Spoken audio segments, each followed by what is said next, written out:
तो दोस्तों रेलवे एक बार फिर से अमृत भारत ट्रेन की एक जो जोरदार वापसी है वो करने जा रही है। अलग अलग कई जो रूट्स हैं उन पर अमृत भारत जो गाड़ियां हैं जो कि वर्जन 2.2 वाली नई ट्रेनें हैं इनकी बौछार करने जा रही है। इन ट्रेनों की जो बारिश है वो पूरे देश में रेलवे करने वाली है बहुत बड़ी संख्या में। एंड इसी कड़ी में बिहार राज्य के लिए इसी महीने यानी कि अप्रैल 2025 में ही जो नई अमृत भारत गाड़ी है इसकी शुरुआत होने जा रही है। लेकिन बिहार के अलावा आज मैं आपको बताऊंगा टोटल 11 नए रूटों के बारे में जिनके ऊपर भी रेलवे जो नई अमृत भारत गाड़ी है इनकी शुरुआत करने जा रही है। बाकी ये जो अमृत भारत गाड़ियां हैं वो किन 11 रूटों पर चलेगी, कितने दूरी कोई गाड़ियां तय करेंगी, चल रही गाड़ियों के मुकाबले कितने घंटे समय बचाएगी एंड इनकी जो शुरुआत है वो इन 11 रूटों पर रेलवे कब कर रही है, इन सभी चीजों के बारे में आज मैं आपको बताऊंगा इस वीडियो के माध्यम से। क्योंकि अमृत भारत गाड़ी को लेकर बहुत सारे जो आपके कमेंट्स हैं वो मेरे पास आ रहे थे, तो आप इस वीडियो को ध्यान से देखिए सारी चीजें समझने एंड देखने के लिए। एंड अभी से इस वीडियो को लाइक और इस चैनल को सब्सक्राइब कर लीजिए और ऐसे इंपॉर्टेंट अपडेट के लिए। बाकी दोस्तों आइए शुरू करते हैं आज की इस वीडियो को एंड जानते हैं 11 रूटों पर शुरू होने वाली 11 नई अमृत भारत वर्जन 2.0 के बारे में। तो दोस्तों आपको पता होगा कि इसी महीने यानी कि अप्रैल 2025 में ही सहरसा से दिल्ली के बीच में जो ब्रांड न्यू अमृत भारत गाड़ी है इसको पीएम मोदी हरी झंडी दिखाने वाले हैं। ट्रायल रन भी ऑलरेडी कंडक्ट हो रहे हैं। लेकिन दोस्तों सहरसा दिल्ली रूट के अलावा बहुत सारे ऐसे रूट्स हैं जिन पर भी ये जो गाड़ियां हैं अमृत भारत इनकी अब शुरुआत रेलवे करने वाली है। और एक तरह से अमृत भारत गाड़ियों की जो बारिश है वो रेलवे करने वाली है पूरे देश में अलग अलग इंपॉर्टेंट लॉन्ग रूटों के लिए।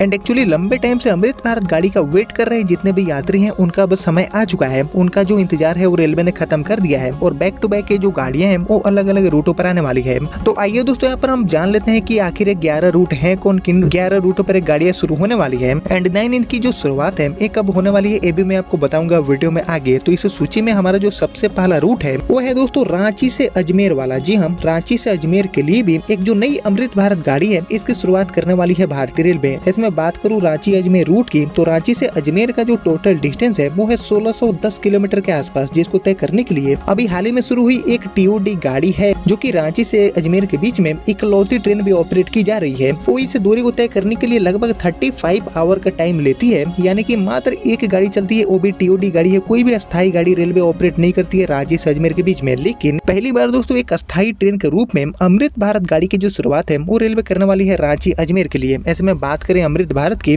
तो हमारी अमृत भारत गाड़ी इसे सेम दूरी को तय करने के लिए चल रही गाड़ी के मुकाबले आपके 2 से 3 घंटे समय की बचत कराएगी। एंड एक्चुअली पहली ये नियमित ट्रेन भी होगी रांची से अजमेर के बीच में जिसको NWR ऑपरेट करने वाला है। बाकी दोस्तों रांची अजमेर अमृत भारत गाड़ी के अलावा हम बढ़े आगे और बात करें अपने दूसरे रूट की तो हमारा जो दूसरा रूट है अमृत भारत गाड़ी के लिए वो हो जाता है अगरतला से सिकंदराबाद वाला। जी हाँ ये भी एक बहुत ही इंपॉर्टेंट एंड लॉन्ग रूट की सूची में गिना जाता है। एंड यही वजह है की अगरतला से सिकंदराबाद के लिए भी एक नई अमृत भारत गाड़ी चलने वाली है। ऐसे में बात करूँ अगरतला सिकंदराबाद रूट की तो अगरतला से सिकंदराबाद का जो टोटल डिस्टेंस है वो है 3051 किलोमीटर के आसपास, जिसको तय करने के लिए अभी चल रही जो ट्रेन है इसको अप्रोक्सीमेटली 63 आवर का टाइम लग जाता है, यानी कि काफी लंबा समय लगता है इस दूरी को तय करने के लिए। लेकिन बात करेंगे अमृत भारत की तो हमारी अमृत भारत गाड़ी इस सेम दूरी को तय करने के लिए यानी कि अगरतला से सिकंदराबाद पहुंचने के लिए चल रही गाड़ी के मुकाबले आपको 4 से 5 घंटे पहले पहुंचाएगी। मतलब 4 से 5 घंटे समय की जो बचत है वो ये गाड़ी करने वाली है अगरतला से सिकंदराबाद के बीच में। खासकर नॉन एसी क्लास वाले जो पैसेंजर्स हैं उनके लिए पूरी तरह से डेडिकेटेड एक गाड़ी होगी जिसको NFR ऑपरेट करने वाला है। बाकी दोस्तों ये भी बहुत ही ज्यादा इंपॉर्टेंट रूट है। लंबे टाइम से जो नॉन एसी क्लास की गाड़ी है इसका डिमांड किया जाता है अगरतला से सिकंदराबाद के बीच में। एंड कहीं ना कहीं इस गाड़ी की शुरुआत होने के बाद ये जो लॉन्ग रूट है उन पर नॉन एसी क्लास वाले जो यात्री हैं उनकी यात्राएं काफी हद तक आसान हो जाएगी। बाकी यहाँ पर हम अगरतला से सिकंदराबाद रूट के अलावा बढ़े आगे और बात करें अपने तीसरे रूट की तो हमारा जो तीसरा रूट है वो एक्चुअली है बिहार का। जी हाँ बिहार के गया एंड कोयम्बटूर के लिए भी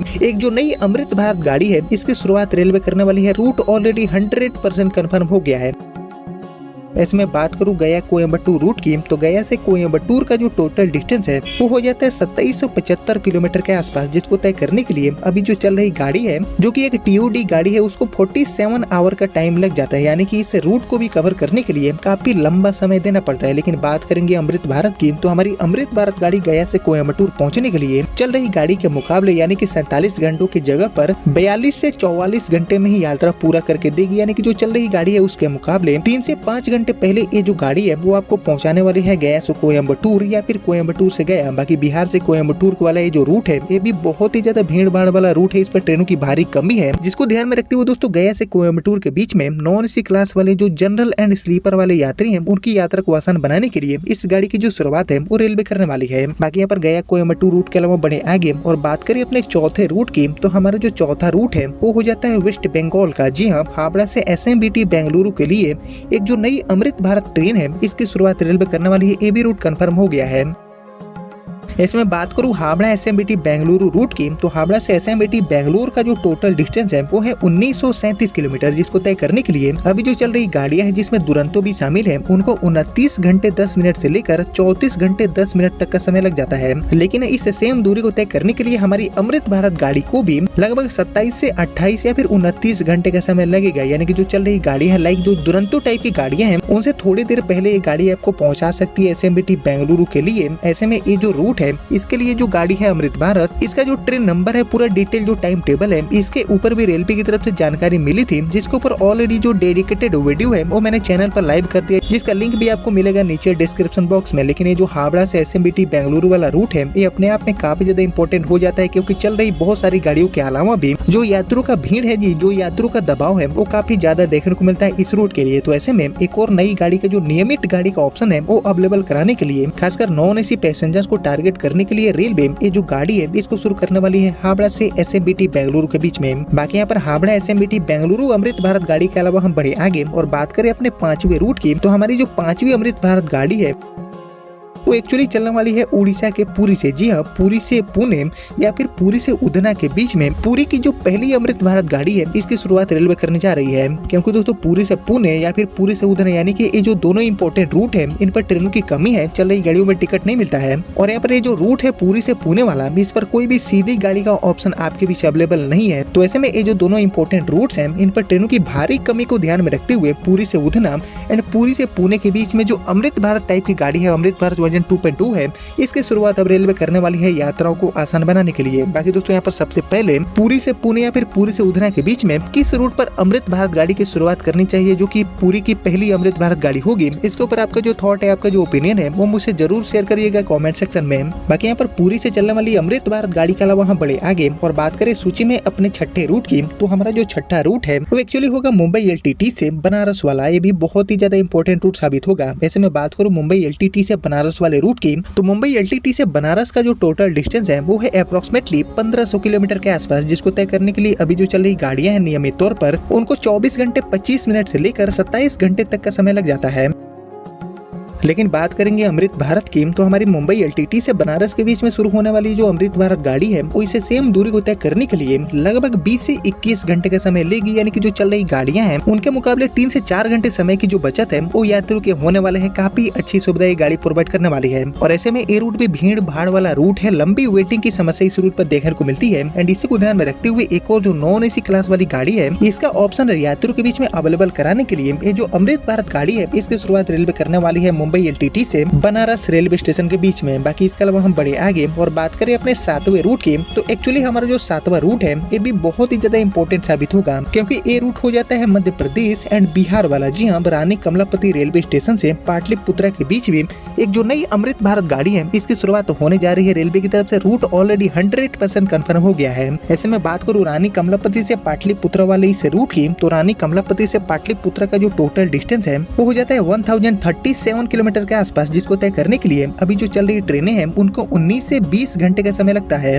लेकिन बात करेंगे अमृत भारत की, तो हमारी अमृत भारत गाड़ी रानी कमलापति से पाटलिपुत्रा पहुंचने के लिए यानी कि 1037 किलोमीटर की दूरी को तय करने के लिए लगभग 15 से 17 घंटे का समय लेगी। यानी कि जो चल रही गाड़ियां हैं उनके मुकाबले 2 से 3 घंटे समय की जो बचत है वो ये गाड़ी करने वाली है भोपाल से पटना वाले रूट पर। एंड एक्चुअली इस गाड़ी का जो संचालन है वो रानी कमलापति रेलवे स्टेशन से होगा। भोपाल में पड़ने वाला रानी कमलापति रेलवे स्टेशन से गाड़ी खुलेगी एंड पटना के पाटलिपुत्रा तक ये गाड़ी आएगी, जिसके मदद से मध्य प्रदेश एंड बिहार के बीच में जो कनेक्टिविटी है वो खासकर इस नॉन एसी नई ट्रेन के माध्यम से काफी हद तक बेहतर हो जाएगा। काफी हाईटेक गाड़ी है, काफी मॉडर्न सुविधाएं से लैस है, तो ऐसे में भोपाल से पटना की जो यात्रा है वो ये गाड़ी काफी हद तक आसान बना देगी। और एक्चुअली रानी कमलापति से पाटलिपुत्रा के बीच में ऑपरेट होने वाली ये जो हमारी नई अमृत भारत गाड़ी है इसको WCR ऑपरेट करने वाला है। बाकी दोस्तों इस रूट के अलावा हम बढ़े आगे और बात करें अपने 8वें रूट की, तो हमारा जो 8वां रूट है वो हो जाता है गोरखपुर से भगत की कोठी वाला। जी हाँ, जिसके बीच में कोई भी सीधी गाड़ी, कोई भी डायरेक्ट ट्रेन नहीं चलती है। एंड अगर आपको अभी के डेट में GKP से BGKT जाना है तो आपको कोई भी गाड़ी नहीं मिलेगी, ट्रेनें चेंज कर करके आपको पहुंचना होगा। तो ऐसे में जो यात्री हैं जो कि इस इंपोर्टेंट रूट पर यात्रा पूरा करते हैं उनको काफी परेशानी झेलना पड़ता है। तो इसी को ध्यान में रखते हुए दोस्तों गोरखपुर से BGKT के बीच में एक जो पहली बार अस्थायी सीधी गाड़ी है, अमृत भारत गाड़ी है, इसकी शुरुआत होने जा रही है रेलवे की तरफ से, जिसके माध्यम से पहली बार ये जो रूट है गोरखपुर से भगत की कोठी वाला मींस जोधपुर वाला, इसके बीच में एक सीधी रेल सेवा उपलब्ध हो पाएगी। बाकी रिसेंटली दोस्तों गोरखपुर से BGKT के बीच में एक TOD गाड़ी को भी रेलवे ने चलाया था जो कि एक सुपर हिट साबित हुई थी। लेकिन इसके बाद ये जो अमृत भारत गाड़ी है इसकी शुरुआत रेलवे करने वाली है। बाकी दोस्तों इसके अलावा हम बढ़े आगे और बात करें अपने 9वें रूट की, तो हमारा जो 9वां रूट है वो है गोरखपुर से बांद्रा टर्मिनल वाला। जी हम 1900 किलोमीटर का दूरी है इस रूट का, जिस पर चलने वाली गाड़ियां 30 से 36 घंटे का समय लेती है। लेकिन बात करेंगे अमृत भारत की, तो हमारी अमृत भारत गाड़ी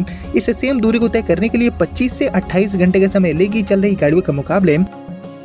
2 से लेकर 5 घंटे की बचत एक गाड़ी कर सकती है। गोरखपुर से बांद्रा के बीच में यात्राओं को ये गाड़ी आसान बना देगी। खासकर अंत्योदय टाइप के जो यात्री हैं जो कि चल रही अंत्योदय को प्रीफर करते हैं उनके लिए एक और ऐसी गाड़ी का ऑप्शन अवेलेबल हो जाएगा। बाकी बहुत ही ज्यादा इंपॉर्टेंट रूट माना जाता है, जिसको ध्यान में रखते हुए इस गाड़ी की जो शुरुआत है वो रेलवे करने वाली है GKP से बांद्रा के बीच में, जिसको NER ऑपरेट करने वाला है। बाकी गोरखपुर से बांद्रा वाले रूट के अलावा हमारा जो 10वां रूट है इसकी शुरुआत आपको देखने को मिलेगा सीतामढ़ी से। जी हाँ, सीतामढ़ी से मुंबई, सीतामढ़ी से दिल्ली, सीतामढ़ी से बैंगलोर, मतलब कि जो लॉन्ग डिस्टेंस रूट है फ्रॉम सीतामढ़ी, उनके लिए जो अमृत भारत गाड़ी है इसकी शुरुआत रेलवे करने वाली है। बिहार के जो यात्री हैं, बिहार के सीतामढ़ी के जो यात्री हैं उनकी यात्राओं को आसान बनाने के लिए। बाकी इन सभी के अलावा मैं बात करूँ अपने 11वें यानी कि लास्ट रूट की, तो हमारा जो 11वां रूट है इसका शुरुआत आपको देखने को मिलेगा बिहार की राजधानी पटना के दानापुर रेलवे स्टेशन से। जी हाँ, दानापुर से पुणे, दानापुर से बैंगलोर, दानापुर से जो लॉन्ग डिस्टेंस वाले रूट है इन पर गाड़ी की शुरुआत रेलवे करने वाली है, अमृत भारत गाड़ी को चलाने वाली है, ताकि बिहार की राजधानी पटना का जो कनेक्टिविटी है वो ये गाड़ी और भी बेहतर कर दे, यात्रा को आसान बना दे।